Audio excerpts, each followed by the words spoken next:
هواداران فوتبال تاجیک نشر نوبتی برنامه فت در تکیه و رقابت‌های دور هشتم چمپیونات فوتبالی کشور میان دسته‌های لیگ یکم آماده شده است. ما را پیگیری کنید.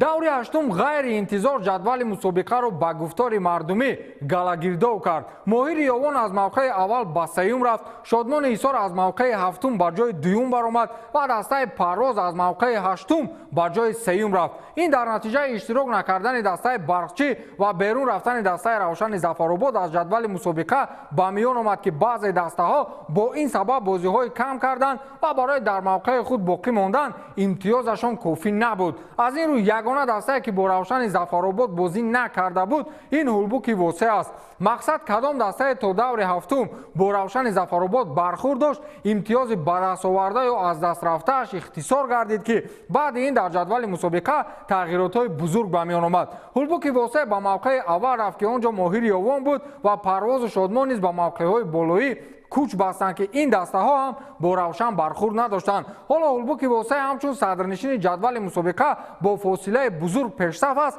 و برای موقع‌های چهارگانه اول ماهر یوان پرواز فرودگاه بین‌المللی شهر خوجند و شادمان ایسار مبارزه‌های خود را ادامه می‌دهند. ایستراوشن شهر ایستراوشن با دو بازی کم از جای چهارم با موقع پنجم فرآمد که در صورت با غلبه پس سر کردن دو بازی مذکور امکان دارد باز به موقع دوم برآید. بازی دور هشتم واقعا هنگامه‌ساز بود. مثلا سرحدچی تا امروز یگان غلبه نداشته با دروازه حریف نوبتی‌اش یک باره 13 گل به هدف رسانید. این هم در حالی است که این دسته برای اولین بار برای خود 3 امتیاز کسب کرد ولی موقع خود را تماما عوض نساخت که با گلستان شهر گلستان با عنوان اوتسایدران جدول فعالیت میبرند. باز میگن در بازی دسته‌های دوشنبه با هولبوکی واسه نیز قریب هنگامه نوبتی سر میزد. این هم در حالی بود که دسته دوشنبگی که یکی از دسته‌های ضعیف چمپیونات است و در موقع دهم قرار دارد قریب دسته رقم یک مسابقه را با حساب کلان شکست میداد. دوشنبه تا حد خوب بازی داشت که با حساب 3-1 دسته هولبوک را مغلوب میکرد ولی کامبک باور نکردنی دسته هولبوک همه چی را عوض نمود. هولبوک از همین حساب یک باره 5 گل دیگر زد و دوشنبه 3 گل خود را تماما زیاد ننمود که بالاخره شکست نوبتی دسته دوشنبگی با قید گرفته شد. خلاص دوری مذکور از مد نظر همکاران ما دور نمانده است و در این نشر برنامه فراختر شرح میدیم.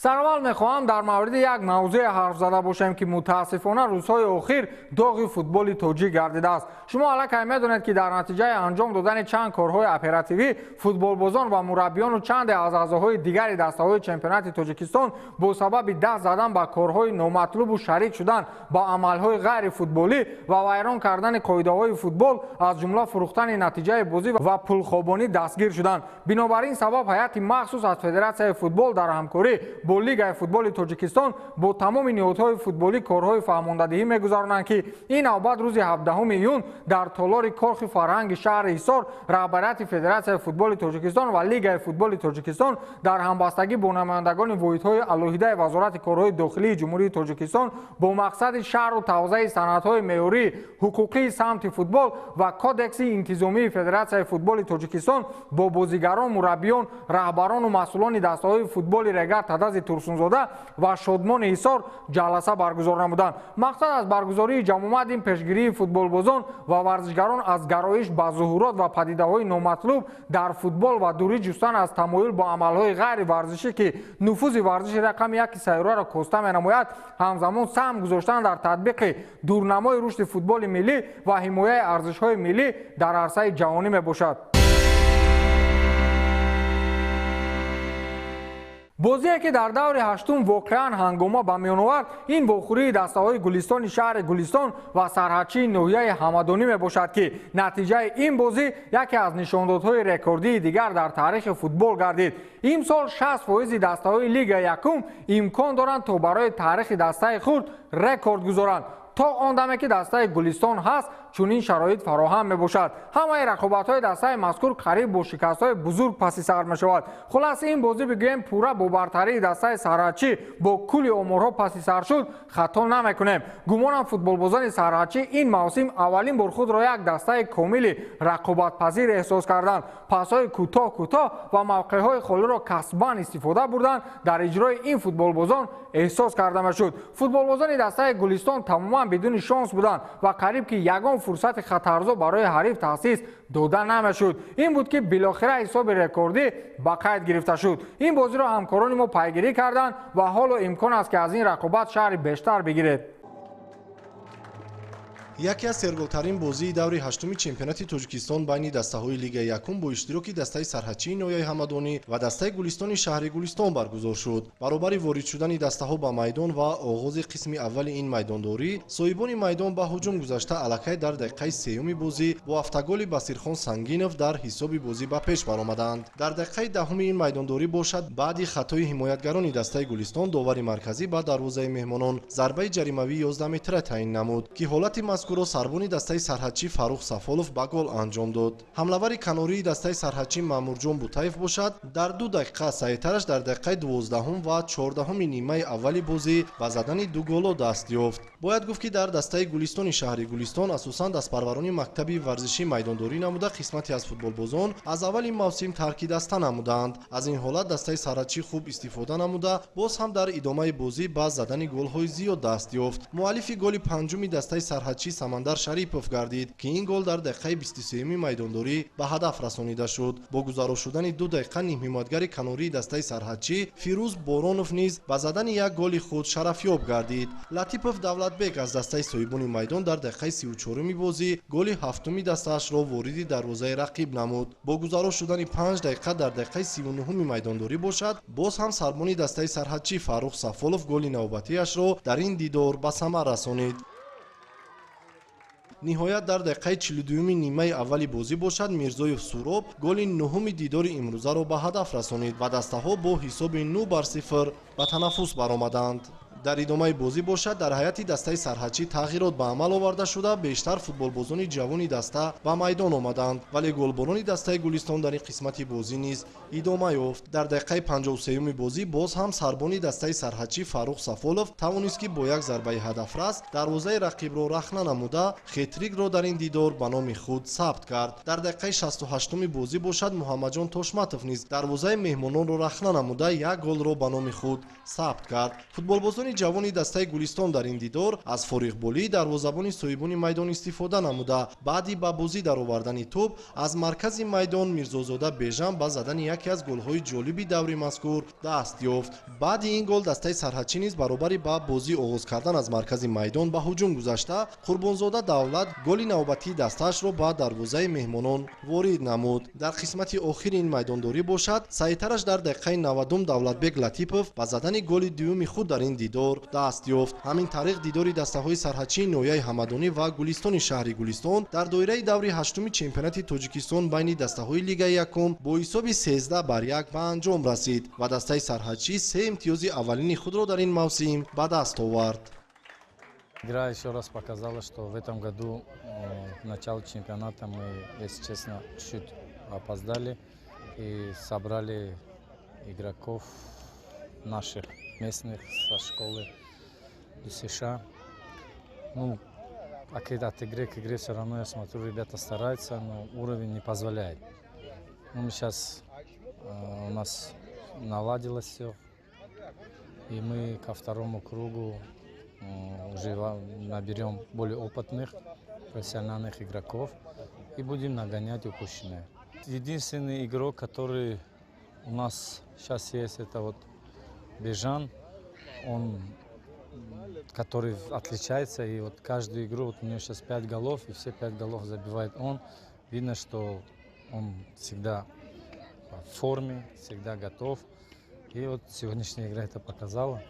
мо як ҳафтае ки ба ин бозӣ тайёрӣ дидем аслан мо мақсад ғолибият омадан ва чӣ тавонем бисёртар тӯбро вориди дарвозаи ҳариф кунем ва мо ба ин мақсад расидем. раҳмати калом ба шогирдон ки аз уҳдаи ин кор баромаданд кулли мухлисони дастаи сарҳадчии ноҳияи ҳамадониро бо ин ғалаба табрик мекунам ва оянда боз ҳаракат мекунем ба бозиҳои дигар тайёрии хуб бинем.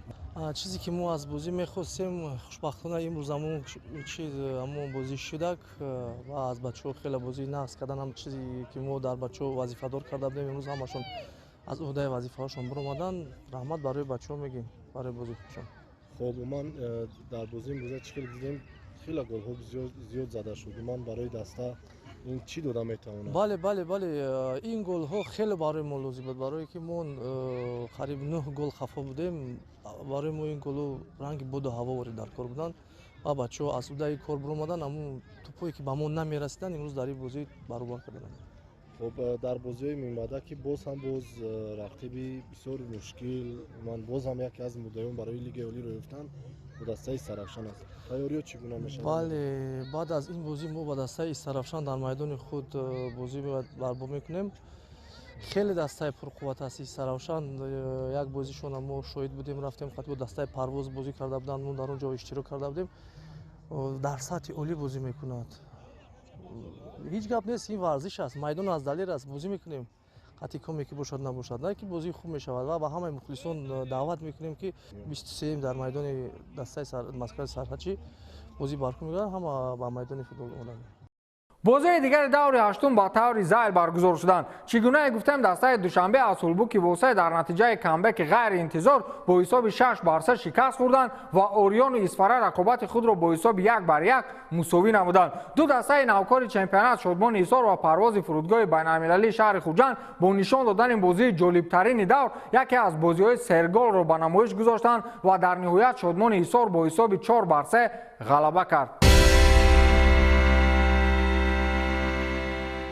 جدول عمومی چمپیونات چگونه گفتم نسبت دور قبلی تغییرات‌های کلان دارد. هولبوک فعلا با برگزار کردن همه رقابت‌های خود با 18 امتیاز در موقع اول قرار دارد. شادمان ایثار باشد نسبت صدرنشین یک بازی کم دارد و شماره امتیازهایش فعلا با 11 برابر میباشد که با این یک باره از موقع هفتم به جای دوم برآمد. بعد شادمان دسته ماهر یوان که چند دور در موقع اول بود با 11 امتیاز در جای سوم ایستاد. دسته پرواز که تا چند دور پیش در موقع هشتم جدول قرار داشت فعلا با بالاتر آوردن 10 امتیاز موقع چهارم را اشغال کرده است. استرافشان با 2 بازی کم به موقع پنجم رفت و سرحدچی و گلستان تا حال در خانه‌های آخر جدول قرار دارند.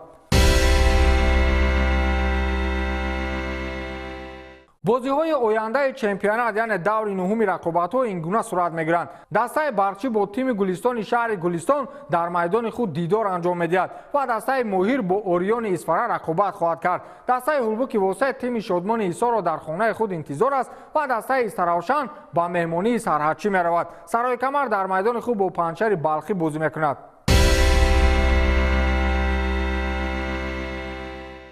در رویخط نشانزن‌های چمپیونات نسبت دورهای قبل یگان تغییرات جدی به نظر نمی‌رسد. مثلا حالا هم فوتبالباز دسته پرواز محسن رستمزاده با 8 گل موقع اول رویخط مذکور را اشغال کرده است. فوتبالباز دیگر همین دسته دلشادبک رستمزاده باشد با 7 گل موقع دوم را اشغال کرده است و فوتبالباز دسته استرافشان الهام براتوف باشد با 6 گل موقع سوم را اشغال کرده است. فوتبالباز دسته ماهر شاهین بویف باشد 5 گل دارد و فوتبالباز دیگر دسته پرواز جهانگیر علیف هم با 5 گل موقعهای خود را اشغال کردند.